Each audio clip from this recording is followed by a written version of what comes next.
Hi everyone, this is Dr Raquel Butler from Integrated Veterinary Therapeutics. And Sophie Vandenberg from Equine Posture. And we welcome you to the Equine Functional Posture podcast, your ultimate source for insights into the influence of functional posture on biomechanics, health, and overall well-being of horses. Whether you're a seasoned equestrian, an equine professional, or simply a horse enthusiast, this podcast is designed to help you understand the critical aspects of functional posture. Tune in each week as we discuss practical tips, delve into expert interviews, and explore the latest research in the impact of functional posture on equine anatomy, physiology, movement, and more. Let's create a world where we empower our horses to be in a mental, emotional, and physical balance. Hi everyone, welcome to today's episode on scars. How are you today, Sophie? I'm really well. This is something you are super passionate about, so I'm looking forward to racking your brain about all the scars you've seen in multiple years of being a veterinary body worker. Yes, definitely. We have a few stories to share, so we'll jump right in there. Okay, first, straight up, tell me, what is a scar? Yeah, well, that is important to understand what a scar actually is. And obviously, we're talking more about external scars, but we can have internal and external scars. So ones that we can see on the outside of the body. And scar tissue itself, something lays down scar tissue when it hasn't had the ability to heal back to its original form. So whether an original integrity. So whether that be a muscle, a tendon, a ligament, your skin, So ideally, when we have an injury, it would heal with the tissue components of that tissue. So the muscle tissue would fill in with muscle tissue and skin would fill in with skin, which we do generally see that with skin. However, we sometimes get those knobbly, horrible looking keratoid looking scars that just stick out from the skin. So yeah, that's kind of gosh, I've lost my words. That's a bit of an understanding of scars. Like, it's a fibrosis of the tissue, and on a cellular level, it's a different type of collagen that creates scars. It often has a different number of sensory nerve endings. So the sensation, like if anyone's had a scar on their body, like even scars that have been there for a really long time can have an altered sensation compared to normal areas of, say, skin or muscle. And then because of that, they're often weaker. So they're less elastic. They don't have the same tensile strength, so they can't stretch. They'll have more ability to break, and have the tissue around them is often weaker. So there's a larger propensity for little tears to be happening around them. So even once that area has healed, and it just takes a long time for injuries to remodel, like especially once they've laid down scar tissue. Like it actually is an ongoing process of change often within a scar tissue, because it can't withstand with normal stresses like in the same way as the tissue that's supposed to be there could. So yeah, it's really important to kind of understand that, like it's not the same as that tissue. And often you can really feel that, like they'll feel fibrous, some will be to the point of feeling calcified, hard, really reactive, all of those things. I know I've certainly felt scars, and they often have a different temperature even. They'll be colder or hotter, whether they're acute or they've been there for a long time. Yeah. Yeah, definitely. Yeah, altered circulation in the area. And they can compress the tissues that are around them. So that can affect the whole circulation of the entire area. Yeah, absolutely. And when you come across them, what do you find out are the common causes of scars? Yeah, I think one of the common causes of scars is trauma, so like we see it on horse legs specifically. Horse that's had their foot through the fence, stuck in the fence, caught their leg somewhere, all those kind of weird horse injuries that they like to do to their legs. So trauma is a big one, or they've staked themselves, run into a fence. They've been kicked by another horse. So with a kick, like, you might not have as much external breakage of the skin, but there can be a lot of internal damage that is not always obvious. And so then if we don't know that that damage is there, we can't heal it appropriately, and then we lead to scar tissue. And then the other one is surgery. So if your horse has had colic surgery, like, that's a big one, you know, a scar from the incision, but also adhesions and scarring inside, you know, sometimes you get adhesions between the organs. I've been in dog surgeries.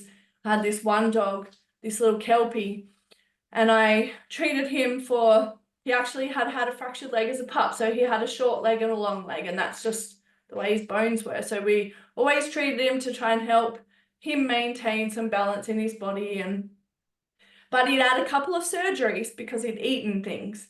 And I was present in the second surgery or third, or maybe second or third surgery. And the adhesions in his gut was insane. Like, we couldn't break them down, we couldn't remove them. I've had friends who've had the same thing happen to them as well. Like, they've had a lot of adhesions. My dad had experiences from surgery with adhesions. And so they're internal, and they can be causing pain with movement and things. So we have to consider kind of the changes in the tissue internally from any internal surgery. And then enthesis site. So an enthesis site is an attachment point of a muscle, a tendon, a ligament to the bone. And so we see it around the tubercoxy, like the point of the pelvis.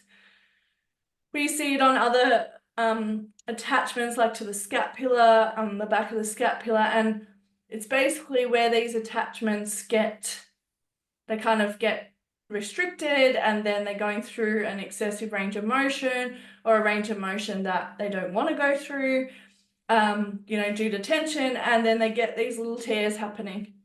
And so they get a bit angry, and then they can lay down scar tissue, and it changes the health of that attachment site, and that can be extremely painful, but also it can have quite an influence on the whole horse movement then. So yeah, we need to think about those different kind of causes of scars. That's really interesting. And when you talk about entheses, what do you feel? You know, when you describe it, it doesn't always sound like a normal scar, but, you know, how does it feel, an entheses scar tissue? It's when you feel around the bone, the bony structure, you'll feel tension, pain, stringiness, ropiness. Though they're probably the most common feelings, like tight areas of tissue. And then they might feel like there's splits in the tissue, like you feel like hollows between where it should be a tissue of full integrity, like it should be a continuum in that area. So like the dorsal sacroiliac ligaments on top of the point of the pelvis, that should be fairly smooth, but sometimes you'll feel like divots in them where there's been trauma. Yeah.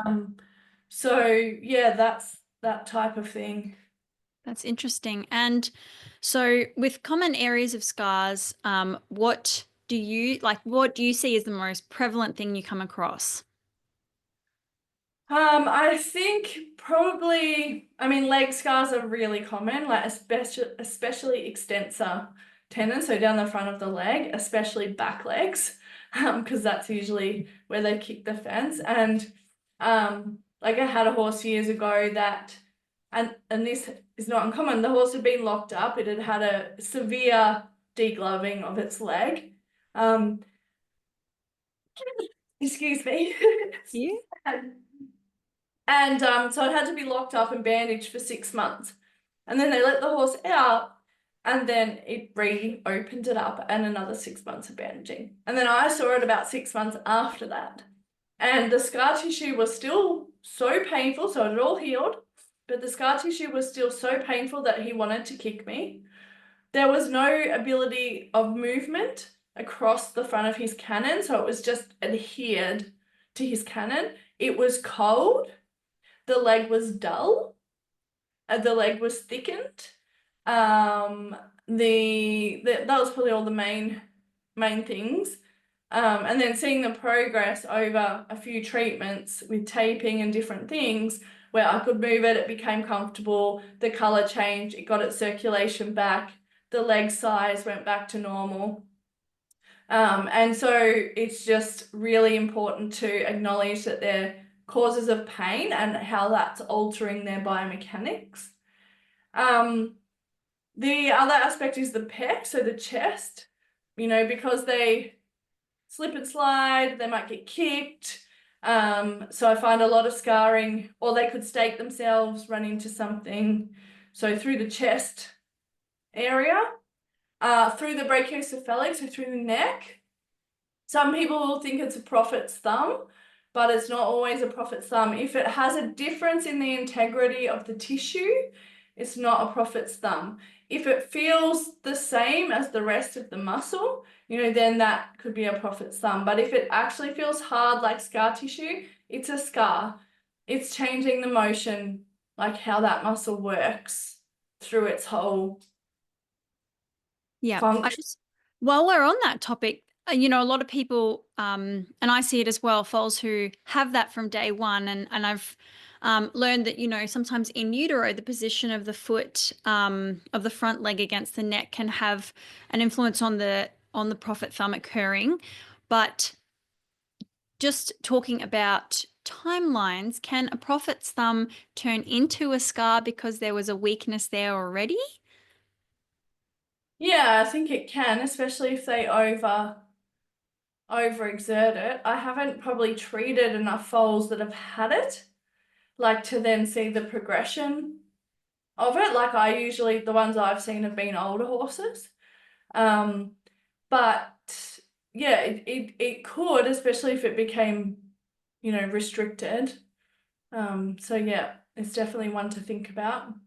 Definitely interesting. I know personally, so I've had a horse of my own that had, you can see from from when you stand behind him in his hamstrings, he had on only one side dimpling over the point of the bum, it's the tuberosity. What's the common term? Point of buttock. The point of buttock, point of bum, the point of buttock. And sometimes a lot of horses, you'll see them as they walk away from you, as they bring their leg forward and the hamstring is under tension, there'll be this dimpling or hard tissue. And sometimes when you feel it, it feels hard, or it feels ropey, especially when you get in deeper.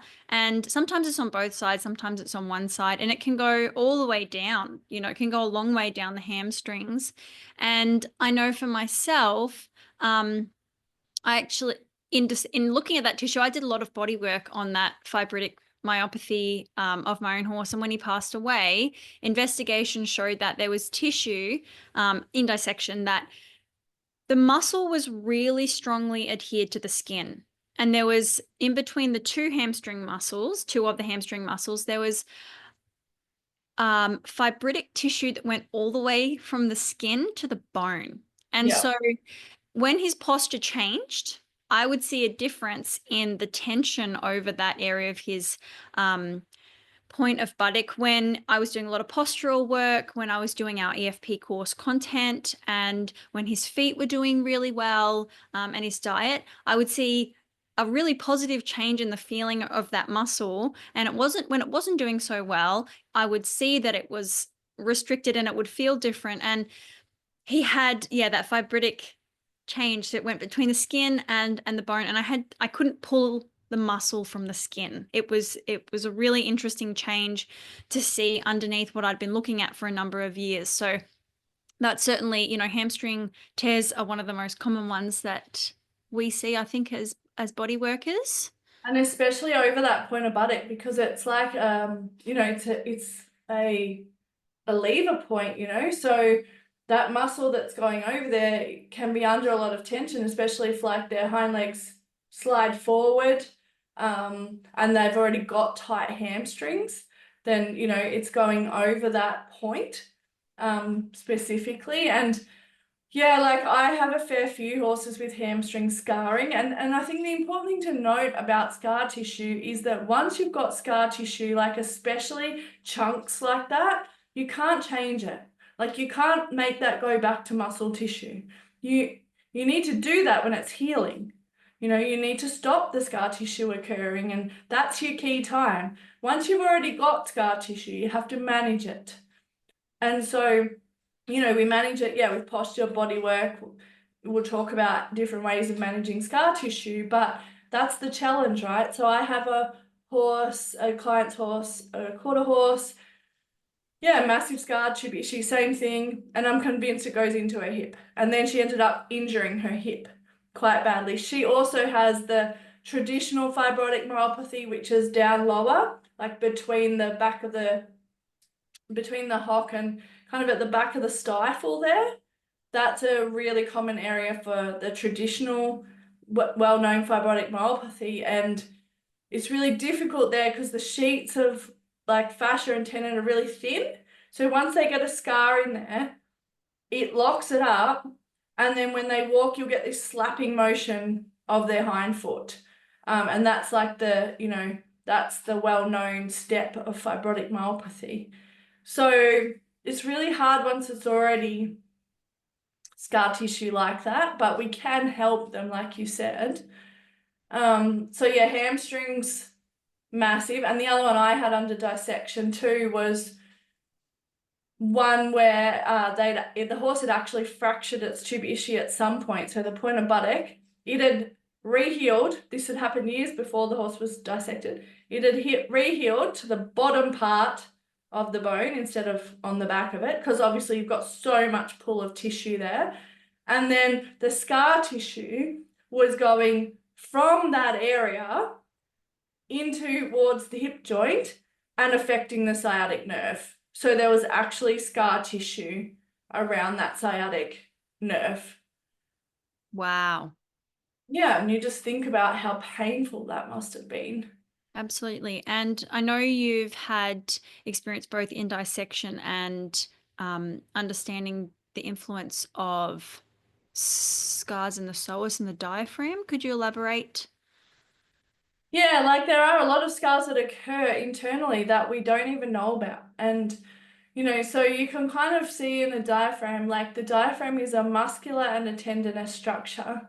And what you'll see is like there's just areas where the muscle fibers have lost integrity. So instead of it being like muscle tissue, it's more white, like a scar tissue in there. And so, and you can get adhesions of the diaphragm to other organs, as well. And so, yeah, the diaphragm's super important for general function, like breathing, but also for biomechanical function. And so having scarring in the diaphragm, you know, we had one a few years ago with Sharon where, yeah, it looked like it had had some kind of rotational fall. It actually had a scar in the spleen. So I've seen a few scars in the spleen, scars in the liver. So yeah, there can be quite a lot of internal damage that can lead to scars that we just would not even know. And every now and again that might pull on the horse and they might get a sudden like painful bit and we'll just think, oh, why did they do that? That's a weird behavior. Yep. And the other one I had was a horse I dissected myself, and it had a scar that was 50% thickness of the omohyoid muscle, which is one that comes down from the hyoid and it goes to the base of the neck, under the shoulder, and then in towards the girth area, and then joins into the fascia in the girth area, and that actually connects via the cutaneous trunchi to the stifle. And so he had an injury where he put his front leg through the bars in the round yard. And I assume he did it at that time, but he'd also raced, so maybe he did it at another time. But yeah, there was a scar in the omohyoid. So like, how the hell would we ever know that was there? pulling on Yeah. time. Yep. Absolutely. And there's so many deep things. One I've come across that I really don't look for because you have pointed it out has been tongue scars. I've seen a few of them now, some small, some that I would guess at the time that they occurred were nearly a complete severing of the tongue based on how thin the remaining area was and the color of the tongue. Underneath there, you know, it was a wonder that that part of the tongue was still on. But and that's, you can't obviously say it was definitely from a bit or definitely from a tongue tie, you know, rather than some other event, or, you know, they've had a rope in their mouth and then had a pullback or something. But that's something that I've learnt from you has really big functional considerations with the body. And of course, in Sharon's dissections and yours, where somebody puts pressure on the tongue and another person who's moving the hind leg can feel a difference in the freedom of the limbs based on the tongue connection. So you can just imagine having that constant pressure that never relieves, and also the discomfort of if you have a sensitive scar in your mouth and you're expected to eat with that, somebody hasn't noticed, and you're still wearing a bit when you're being ridden, and all kinds of things that influence the tongue. Yeah. Yeah, so I learned about tongue scars from Henry, but I didn't realize I could treat it at the time. So, you know, he had a tongue tie as a racehorse. And yeah, like I think it was probably a big part of his biomechanics. But then I had this little quarter horse come, and so they said, you know, always after he does any work, like he gets really sore in his body, and like you just can't get away with doing more than a day or two of stuff because he'd end up pulling up really sore. And he had this real short little choppy hind end gait, and his whole body was pretty tight, and he'd had his gelding scar release, he'd had other things done, and you know, they'd seen improvements. But then they knew about the tongue scar, and it was horrible. Like it was, I can't even explain it, you know, like it wasn't just a little straight scar. It was quite, there was a lot of different pull to it. And I, you know, I obviously know that connection. So I thought, well, I have to treat this tongue. And so I was very mindful. Thankfully, it was far enough forward that I could treat it without getting chomped. And I knew some techniques to treat it. And the first time he's like, don't touch my tongue, like it's really sore. It was red, it was angry, like poor guy. And the school that she was at were making her ride in a bit. And I was like, they'd never, you know, ridden him in a bit because they knew about his tongue. Anyway, treated it. I did like 3 or 4 sessions on it. It just got better, healthier looking, fuller, more comfortable. He, you know, would allow me to treat it. But the biggest change, which happened in the first treatment, was his gait. Like it was phenomenal. His hind end stride would have increased by a foot. His body was able to soften. And then what they said was, oh, we can do a day's work. And now he pulls up fine the next day. Because it was, you know, all that tension that was being created from his tongue and his hyoid and his jaw and all of that not being able to move properly that was inhibiting that. So like it really changed his whole biomechanics. And then I had another one, happened to be quarter horse too. And yeah, his was different. It was a bit simpler scar, but again, the end, like you said, the end of the tongue was real pale, really little. And again, obviously, and he'd always, I think she said there was a certain movement that he'd always do. Anyway, treated the tongue, that movement stopped. Again, overall, his whole movement of his body improved. So yeah, we can't ignore tongue scars. Like, and again, it must be so painful for them to have to deal with that every day. Like they eat, we don't have to eat as many hours as they as designed to eat. Absolutely. And the influence also just, it's such a big tongue connected to the bones in their head, and all the movement that they have to do with those structures just to, tear grass or pull food out of a hay net. There's a lot going on there. Yeah, yeah. And another one associated not necessarily with the tongue, but like is it often associated with bits is in the commissure of their lips, so in the side of their lips. So I've had a few from bit issues, where they've had old scarring in the corner of their lips and it's been like really still very painful. And so, the horses will be gripping a bit, not responding, not turning appropriately, not stopping appropriately.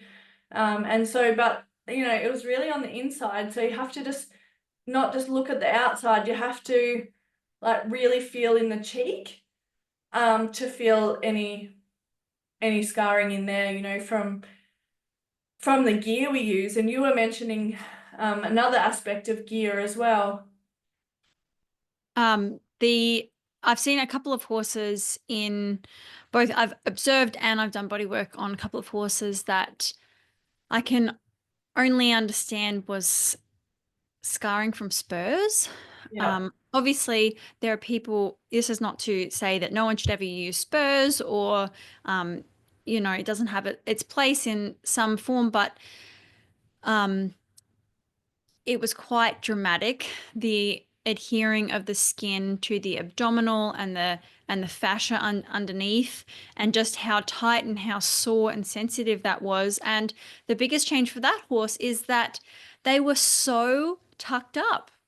It was one of the most tucked up horses I've ever seen for somebody who had, in many other ways, good management. And once those changes happened, it took quite a number of sessions, but that made a really big difference to that horse and also their tolerance of being ridden. It just softened a lot. The scars came all the way forward to just behind the girth, right back to sort of almost where the end of the rib cage was. And it was really, a deep area. And there were white hairs. There was, you could see the dimpling of the skin. And this was a horse that had lived on a station and been a working horse for a number of years. In situations like that, a horse might, it just can really affect them being in that situation. Yeah, and like if you've got a scar in one area, the anatomical, the fascial connections are going to mean it's going to influence the entire body.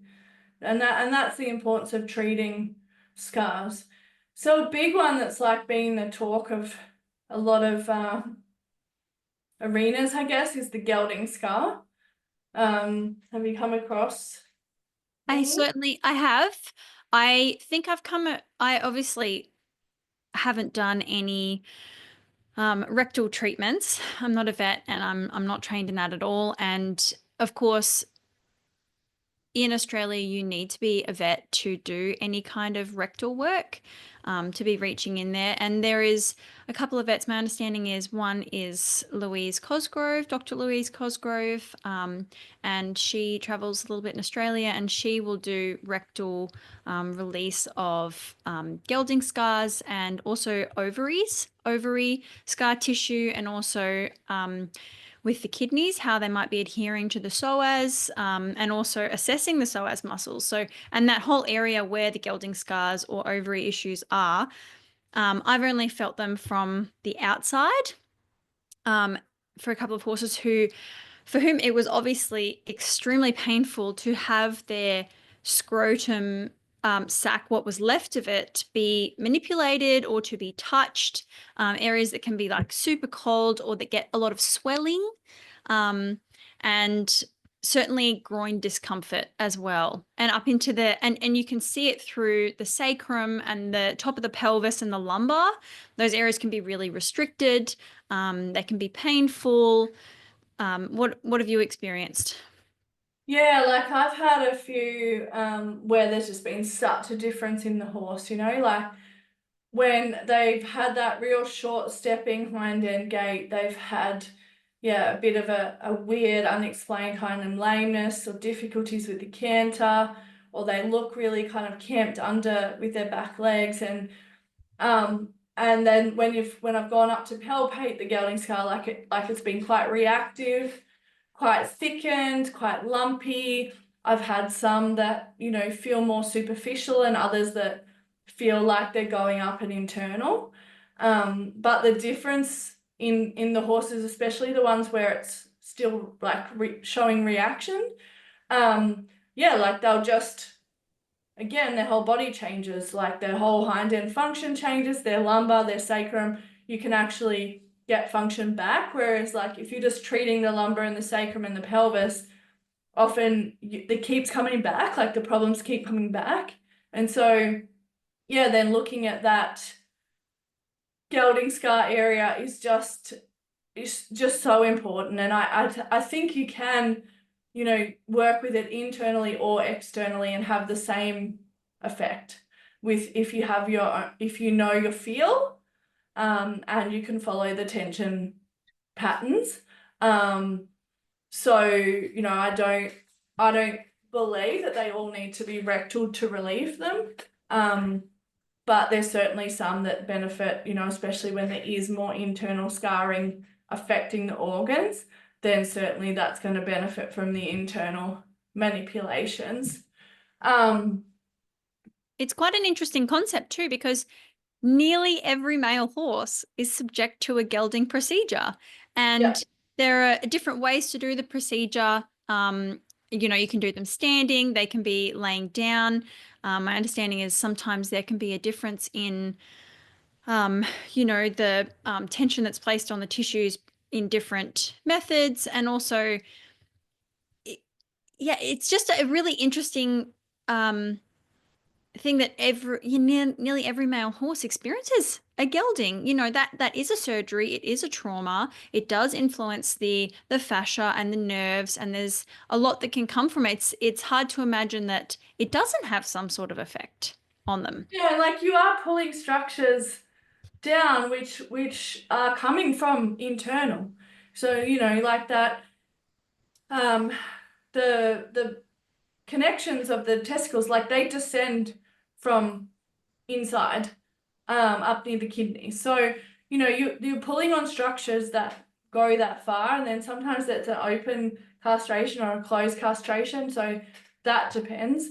But what they've also studied is that you can get neuromas, which is like painful endings of the scar, of the area that's been incised, and that those endings, yeah, can have a change in nerves and can be extremely painful. So you've got that aspect, like the neuroma aspect, as well as just like getting adhesions and scar tissue, and horses that haven't moved enough post gelding and they've had a lot of swelling, or they've had some inflammation, or they've had a little infection, or they've had stuff like that. So yeah, we really need to think about especially, you know, ages that they're being done, and movement post gelding scar. Absolutely. And obviously, we've covered the fact that there are so many ways that and places, there's almost no place on the body a scar can't occur. What are the functional changes that you see from scars commonly? Yeah, I think the difficult one is, you know, I've seen injuries on horses where at the time they got it investigated, right? Like, so the horse had an injury, and at the time they got an ultrasound, they got an X-ray. You know, they tried to see if there was any damage. There was no obvious damage.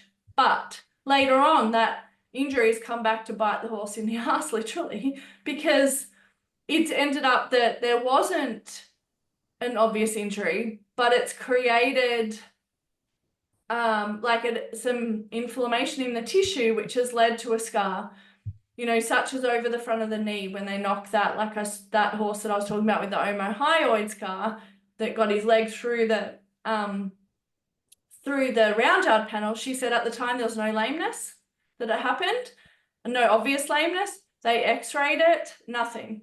And then however long later, it was at least a year, maybe more, x-ray it, changes, where from the soft tissue attachments that had adheres to the front of the carpus, and basically then change the loading onto that knee and change the range of motion of that knee. So that can be a difficult thing, you know, like you can get scar tissue even without an obvious injury, just because it's created inflammation.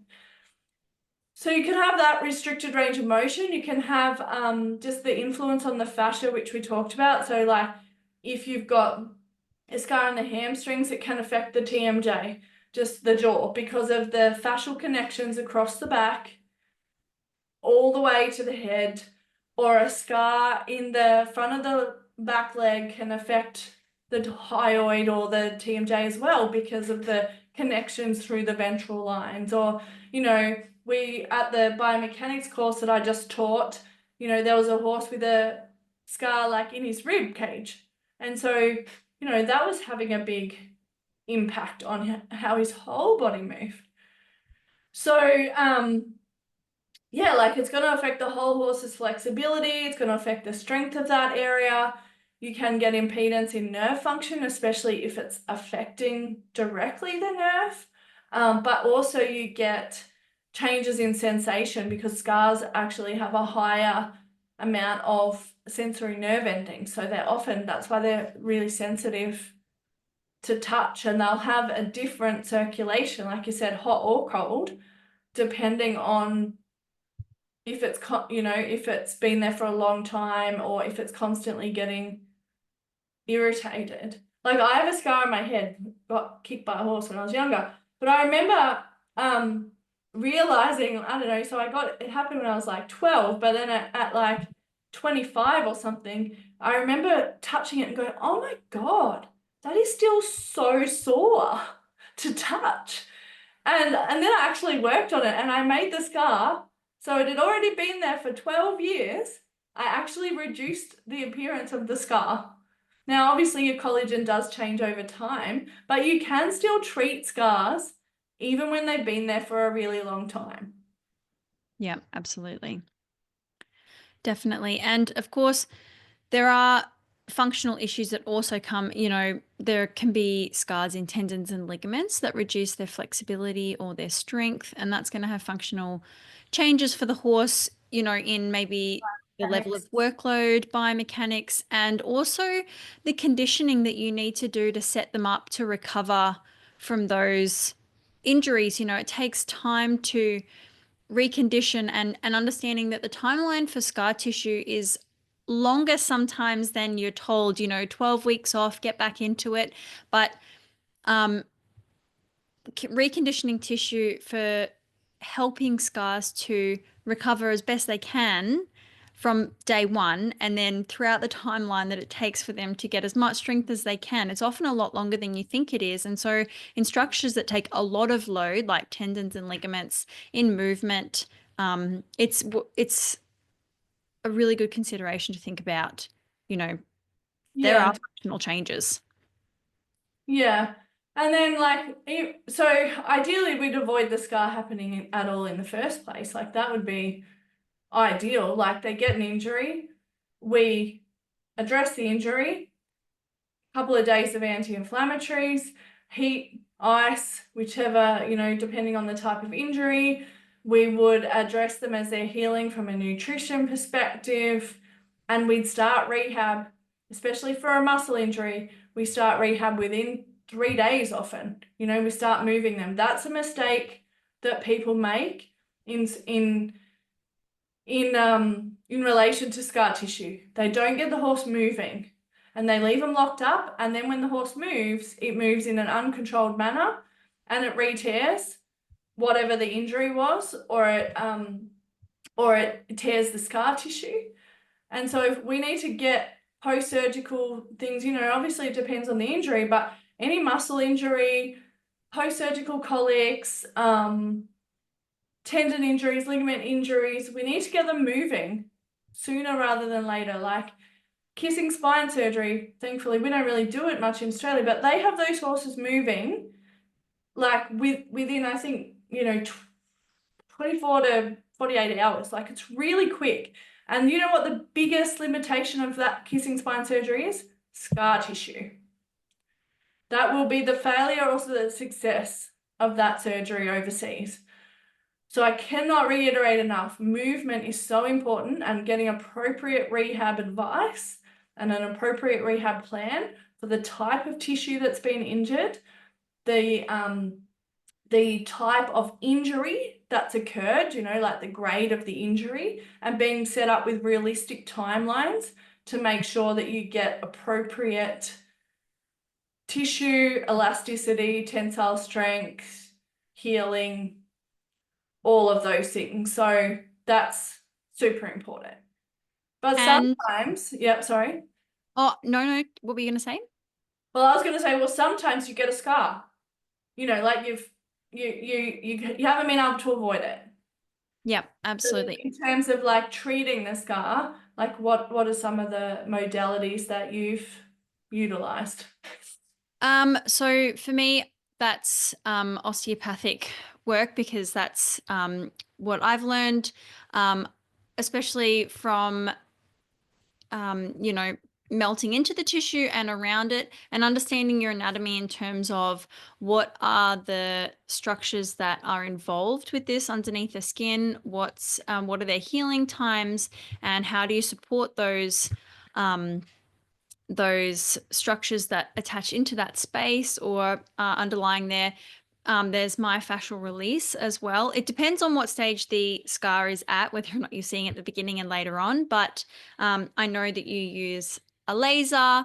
I use a red light for scars as well. I've used tape for scar release and also for support.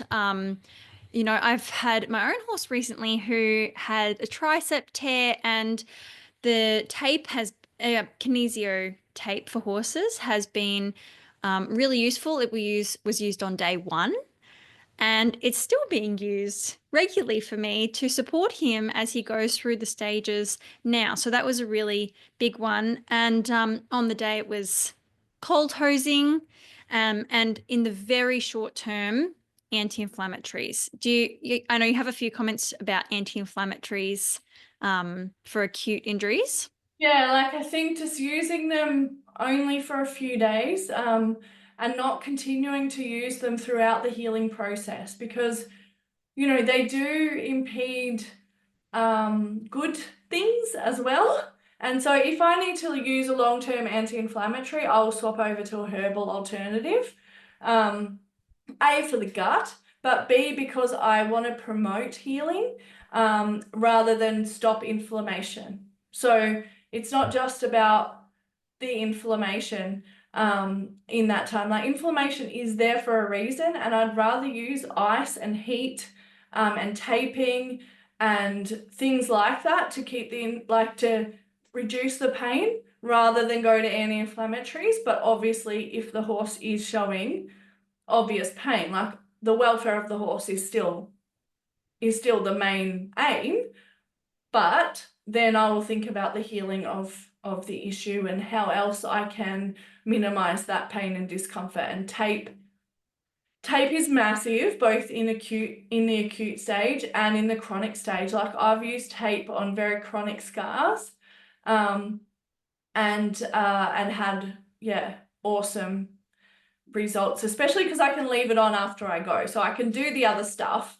And then if I feel like, oh, there's still just some areas that aren't quite ready to release there yet, or they go very deep, or, you know, then I'll leave the tape on to keep working after I leave the horse. So yeah, and laser, I've lasered fresh injuries and old injuries, and had, like, it's really beneficial for chronic scars as well. And I just like to share, because so my dad had surgery on his hands. He has I always forget what the condition's called, but it's basically a condition that causes contracture of your hands. And so he had surgery to cut those tendons and allow his hand to go back to flat. But he has a propensity to lay down extensive scar tissue, which some animals do as well. And so even though he'd had the surgery, his hand was contracting again. And he had to do a lot of painful work, because scar tissue, once it decides to start laying down and contracting, it does not want to be stretched. So that's why we also want to promote range of motion during healing to prevent that contracture of the scar tissue. But anyway, I worked on his hand. So I lasered it, and then I did a form of kind of myofascial osteopathy release. And when he went back to the doctor for the checkup, the doctor was like, wow, like your progress is amazing. And he's like, yeah, like my daughter did laser and worked on him. And, you know, he went to a hand physio, but they didn't touch his hand. Like they just told him what exercises to do, but they didn't touch his hands. And for me, scar tissue is something you have to touch. Like you have to, and it's not something. I also went to a physio with my ankle, and they said, well, next time you come back, I'm going to really work that scar tissue out. Well, I never went back because it was so painful. And I do not have to cause pain in a horse to improve the mobility and function of a scar. Like there's so many modalities that, and the body's way more responsive and sensitive than requiring you to get in there and physically break down the scar. Like I've tried both, and I now realize that the other options are way better. I get a way more, I get a result that holds, and I get a way bigger improvement when I work with the scar tissue very, you know, softly, specifically, directionally. So I think that's a big takeaway is it doesn't have to be painful. And I've now treated a number of humans, family members, where I've alleviated pain caused from scar tissue, which would have meant that they would have had to go back in and have another surgery. So Absolutely. really important. And they all said it was so painful. Like the scar tissue itself was so painful. Absolutely. And I know I've also seen that you've mentioned that keeping the scar moist can often have a really big impact when it's an external scar. Yeah. Yeah. So if you've got a healing wound, like an external wound, then the longer you keep it protected for, the less scarring that you will have. And so that's a benefit of, you know, ongoing bandaging, because once they dry out, they're more likely to crack and split. And so then you're more likely to get that callousy, yuckiness. So keeping it moist with something like pawpaw, vitamin E, as it's contracting, using vitamin A, making sure you're not pregnant, but using vitamin A as the skin, as you start to see the new skin coming in, putting vitamin A on that. I remember years ago, I actually had a greyhound, like a client greyhound. It had this, I can't remember, I think we had to do surgery to remove a tumor, and we were left with a big open wound. And so it would come in every week. We never had to sedate it because it was a greyhound. It was so tough. And we just kept bandaging it, and we vitamin A'd it. And I didn't know about laser and all that then, but like it healed like so amazing. And I found that with horses too. I just keep bandaging until the scar looks like normal skin again. So that's, yeah, so important for the health of the scar and complete healing, which you can get even on legs, even on a severe injury on the leg.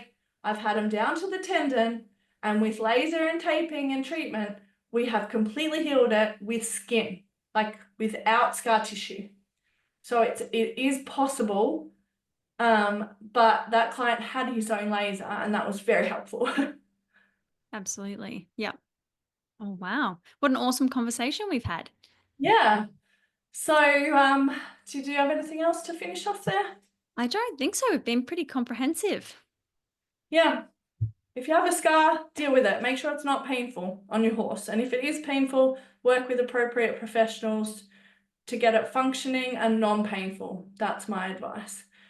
So thank you for joining Dr. Raquel Butler, myself, and Sophie Vandenberg in today's podcast. Enjoy your horse time. Please subscribe to the Equine Functional Posture podcast so you don't miss our weekly episodes, and keep an eye out for the links to our socials and to the Equine Functional Posture course. See you in the next exciting episode.